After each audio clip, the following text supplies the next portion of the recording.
Hello viewers, my name is Tyler Marchand. Today, as promised, I'm going to be starting my exposure to a new decade, the 70s.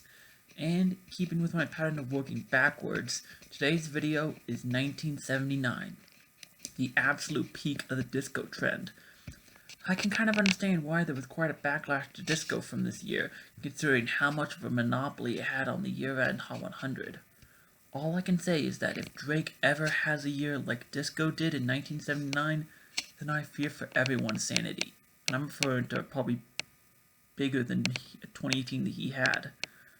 Okay, maybe that's not a fair comparison to make, as much of the disco from this year is actually pretty good. Spoiler alert, there's going to be a good number of such songs on this list. The only genre that even came close to disco in terms of dominance was rock, and despite the top song of the year being a rock hit, it was really only a small victory. Long preamble aside, today I have 17 songs to choose from. Yeah, this year was really fantastic. And as usual, there's still a big volume of tracks that came close to making it for me, but just fell short.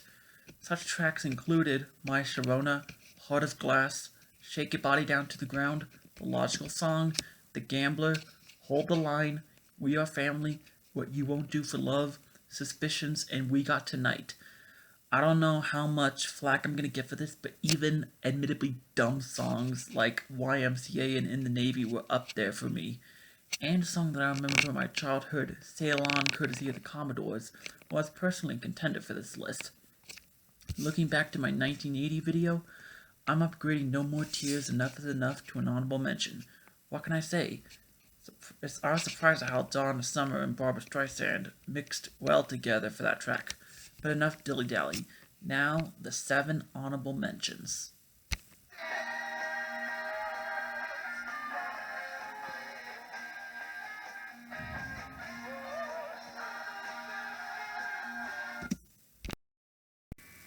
It's very clear from listening to songs like Jump from 1984 that David Lee Roth era Van Halen was very capable of creating music outside of their heavy metal comfort zone.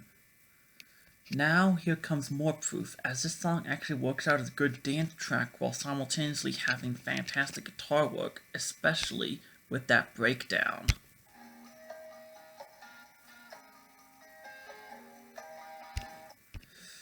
This was an act that my father loved listening to while he was growing up, and I can tell why.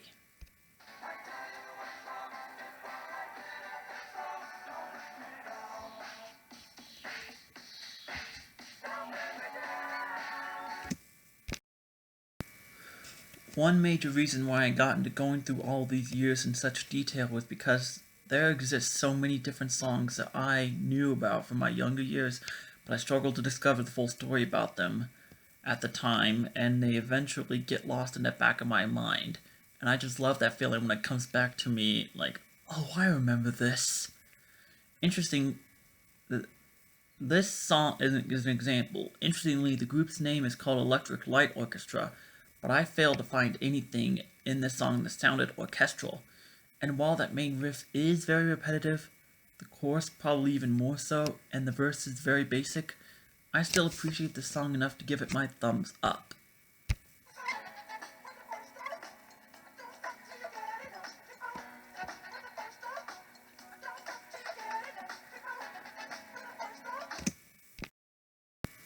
This was when Michael Jackson officially started out as a solo act, and needless to say, this is awesome. Early MJ was very disco-oriented. I promised you that there'd be a lot of disco on this list, but it makes sense considering that this is the disco era.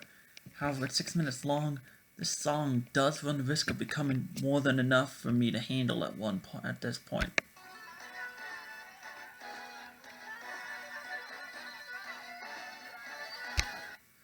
Thank goodness for that synth solo about halfway through to shake things up.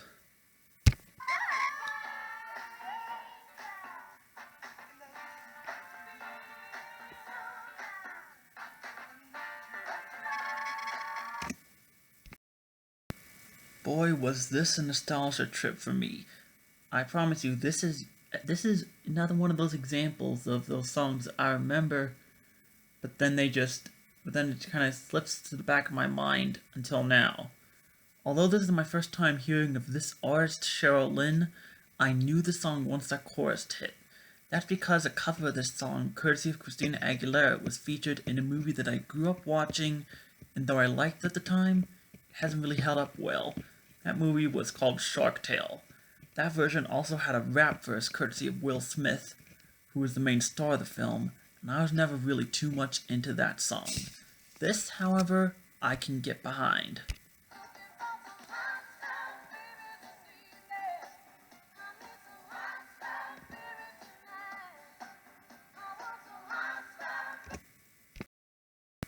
Ah, great, more disco for this list. What did I tell you? Anyways, it is becoming very apparent that Donna Summer was a giant in the disco era. She had multiple songs among the year-end top 10 for this year, alongside Bad Girls, which was number 2 for the entire year, and this song is also in the top 10. This is the better of the two songs. A lot of disco had grooves with great funk guitars, but my favorites were always the ones that I'm able to easily differentiate from the others. And that's something that this song about wanting to hook up has going for it. This stuff is hot.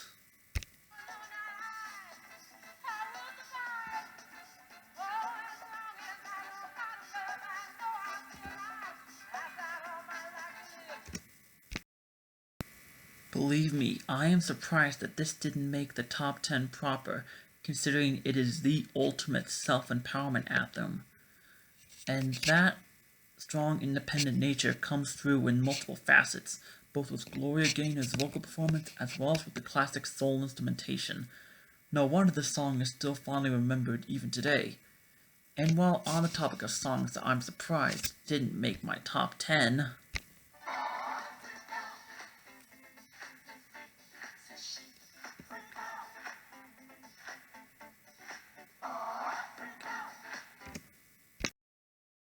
I always knew that when I got to this song that I would be putting it on my best list, but alas, it only makes it here as an honorable mention. Why? Unfortunate for me, it comes down to the fact that as iconic as that chorus is, it is repeated so many times throughout this 5.5, I believe it's 5.5 minutes long. Yeah, this 5.5 minute song, that the novelty wears off pretty fast. But even with all that, I realized that if I didn't at least mention this song, then I'd be doing the song a disservice. So I still like it, and I'm putting it on here. Okay, those are my 7 honorable mentions. I promise that my top 10 won't be as disco heavy, so let's just get into the songs that stood above the rest from this year. Number 10. Oh boy, and it seems like I might be breaking that promise right off the bat. But I truthfully only consider 3 of the songs in this top 10 proper to be disco. A 4th one is advertised as disco, but I don't really consider it. Anyways, I've mentioned in the past that I tend to allow for some acts to surprise me. Consider this one of those entries.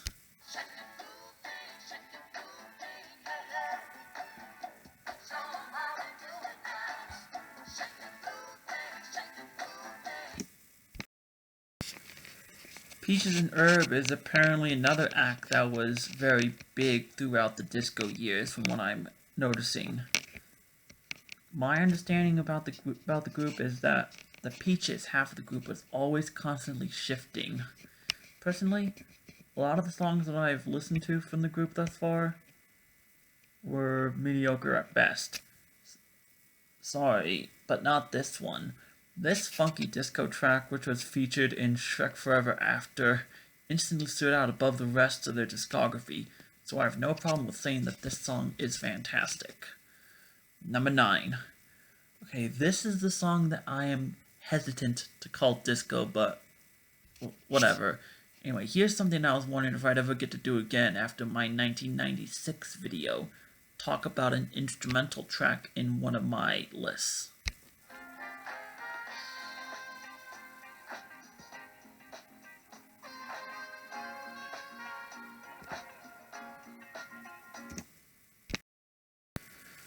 Okay, although this is a time that instrumentals could still become major hits, they were still pretty rare to find on the charts. I mean, pretty much one of the only other ones, aside from Kenny G, the only other major one that I could find prior to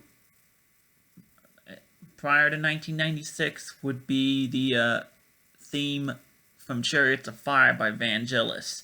Now this 7.5-minute instrumental is courtesy of trumpeter Herb Alpert. Now, if this song was just trumpets, then I don't know if I'd be able to listen through it for as long as it is. However, it has a rich abundance of other accompanying instruments to make it bearable to listen to.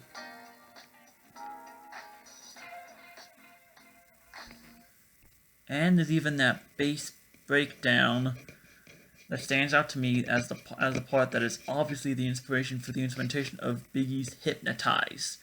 That reminds me, I've been coming across a whole batch of songs that later wound up being sampled in future 90s hip-hop songs that I find myself enjoying. You have this, I Keep Forgetting by Michael McDonald from Warren G's Regulate, and I earlier referred to What You Won't Do for Love as a song that very nearly made this list. It was sampled by Tupac. I look forward to discovering how many other original samples are out there going forward. Number 8. And I find it interesting that I mentioned Michael McDonald.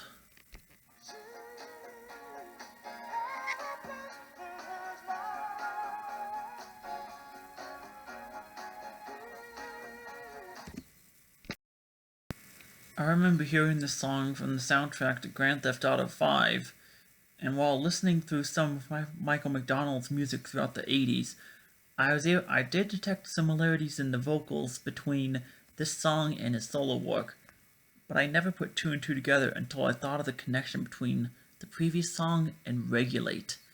Talk about things just coming together splendidly. Anyways, what drew me into this track ever since I started playing GTA 5 was the slick instrumentation and complex lyrics about a chance encounter that both parties see through different eyes. I even still hear this song today, which is something that pleases me. Number 7. Oh, but I'm not done with that because that surprised me.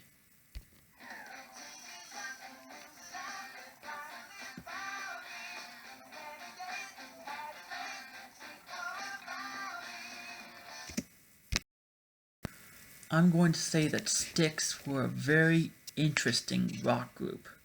Their use of synthesizers really helped them stand apart from other acts from that era, but their biggest problem with the group, outside of their tendencies to do pretty boring ballads, was the shrill vocals of lead singer Dennis DeYoung. There have been times where his vocals haven't been as grating, like in Too Much Time on My Hands, but there have also been times where even if the vocals are grating, it ultimately works to the song's benefit, like in I can't believe I'm saying this, even Mr. Roboto. That song has turned into a so bad it's good track for me, I'm sorry. Renegade, however, is a Styx song that I can say that I unironically enjoy. DeYoung is very tolerable in this track, and the instrumentation really rocks out. I have no problem saying that this song is very good. Number 6. Considering how I tend to be more favorable towards country music than other music reviewers, you probably had to know that an entry like this was going to be coming.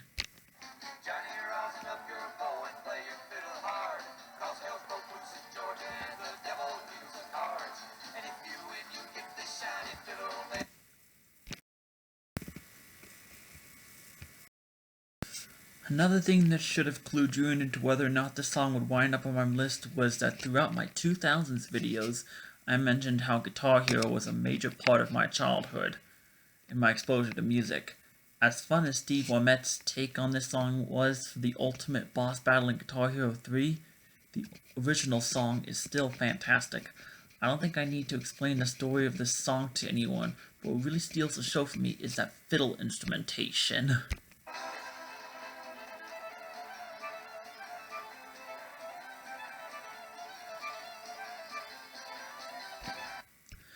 I mean, it just really puts you right there with the story as a spectator to the whole spectacle.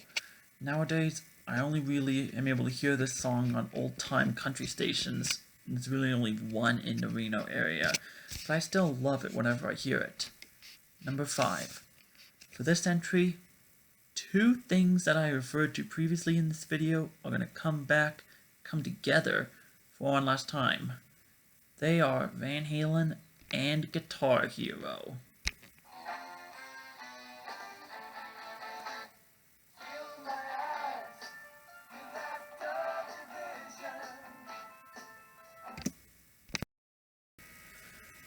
Okay, the way that those two things come together for this entry is because this song was because this song was a playable song in the Van Halen themed Guitar Hero video game. But to be honest, I'd heard of this song long before I got that game. As I was transitioning into my teen years, probably about 2009, 2010-ish, I almost exclusively listened to rock stations, and this song was very popular on the airwaves. Apparently, the inspiration of this song is a serious injury during a high-profile hockey game the previous year. I would say that I was surprised if I weren't aware of the fact that hockey is up there with football in terms of violence, but I digress. The lyrics are told from the perspective of an individual with a brain injury, something that you could expect from hockey, and the rollicking guitar instrumentation really helps tie into the fast-paced nature of how this medically impaired individual lives his life. Check the song out if you aren't already familiar with it. Number 4. I've mentioned in previous videos that movie soundtracks are more often than not where my official introductions to a lot of these older classics come from. My number 4 pick is one such example, and the movie that you can thank for that was Madagascar.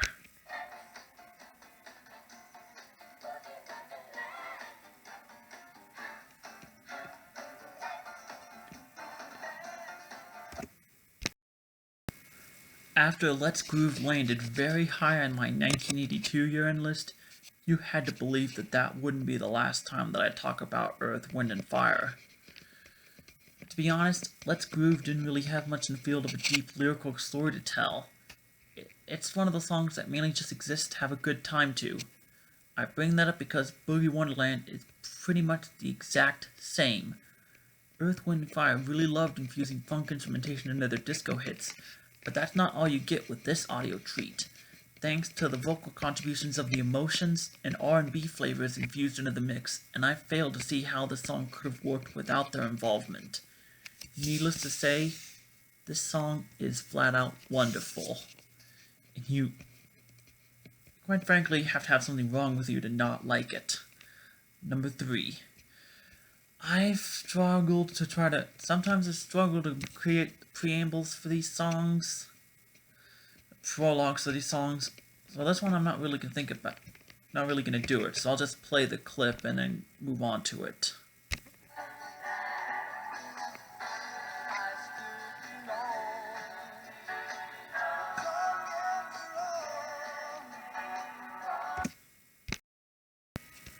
I've mentioned before how my local variety station originally only played 2 Billy Joel songs until a couple years back, when more of his classics started being cycled through the airwaves. I'm not talking about classic rock stations, they played quite a bit of his songs. I'm talking about standard top 40 type stations.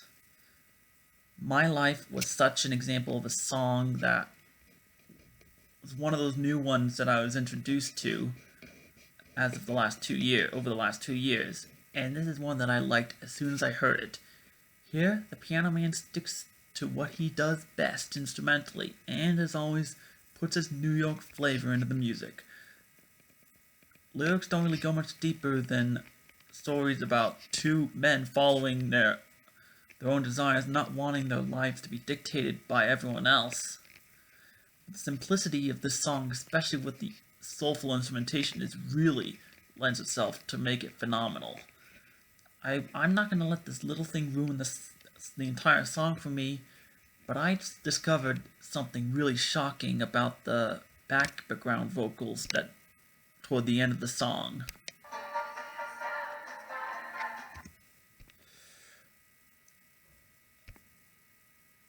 This is going to surprise some of you, I guarantee you. But you know who that was there?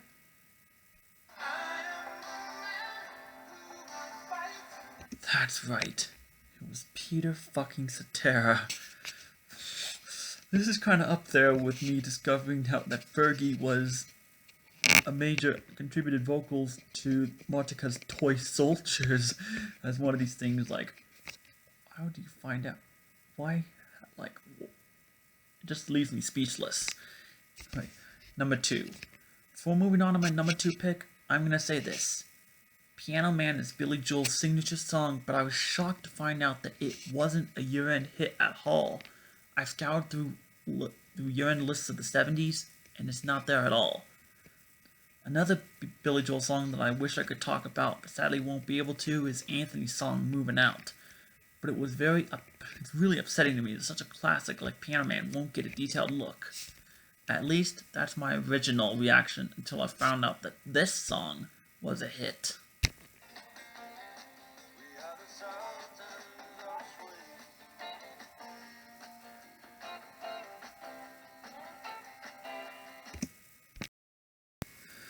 The reason why I brought up Piano Man in context with this song is that both are story-based songs centered around the vocalist's experiences at bars that they frequented. Billy Joel observes the people in the LA bar around him as he plays for the patrons, and Mark Knopfler is relaxing at a London pub, enjoying the music of a jazz group called the Sultans of Swing. Songs like Walk of Life are proof that Dire Straits can excel in folk songs like this. This song just raises the bar, no pun intended. Because this is Mark Knopfler we're talking about, his guitar playing is entirely finger-picked, which lends to some truly unforgettable riffs, like one I played to introduce the song to.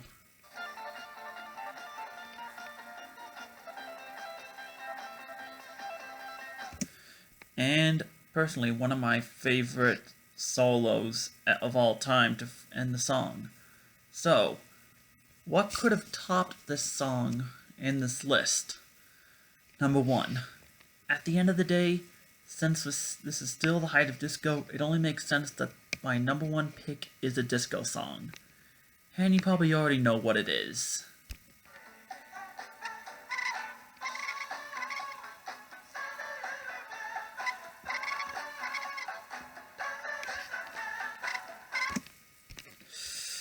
Come on, how was I not going to talk about one of the best disco tracks of all time?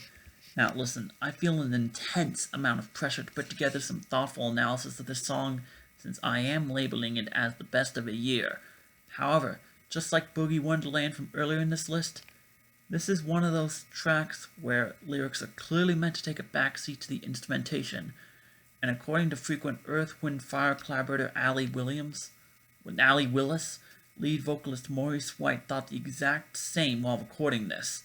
Like most others, I have no idea what "body-ah" is supposed to mean, but it's just one of those phrases that you can't help but feel fantastic after singing.